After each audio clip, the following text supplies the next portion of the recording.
واللہ ما طلعت شمس ولا غربت الا وانت فی قلبی۔ اللہ تعالیٰ کے ساتھ پیمان وفا باندھنے والو، کتب علیکم الصیام، تمہارے اوپر روزوں کو فرض کیا گیا،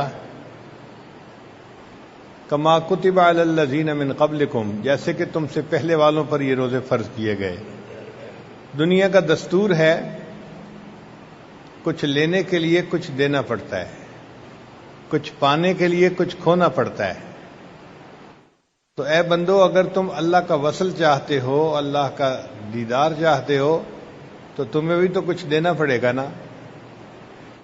تو کیا دینا پڑے گا؟ 1 مہینہ بھوکا پیاسا رہنا پڑے گا۔ ارے دنیا کے جو نفسانی محبتیں کرنے والے ہیں، ان کی زندگیوں کو دیکھو کہ وہ اپنے محبوب کی خاطر کیا کچھ قربان کرنے کو تیار ہوتے ہیں۔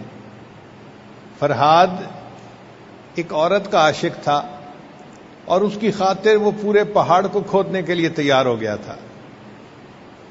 اگر نفسانی محبت والا ایک بندہ پورے پہاڑ کو کھودنے کے لیے تیار ہے، اس کے مقابلے میں 1 مہینہ دن میں بھوکا پیاسا رہنا یہ کوئی اتنی بڑی پابندی تو نہیں ہے۔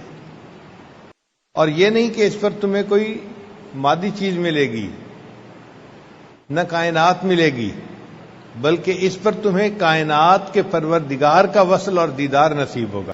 اس لیے حدیث پاک میں ہے الصوم لی وانا اجزا بہ، روزہ میرے لیے ہے اور روزے کا بدلہ بھی میں آپ ہی ہوں۔ یعنی اللہ تعالیٰ کا وصل نصیب ہوتا ہے روزے دار کو۔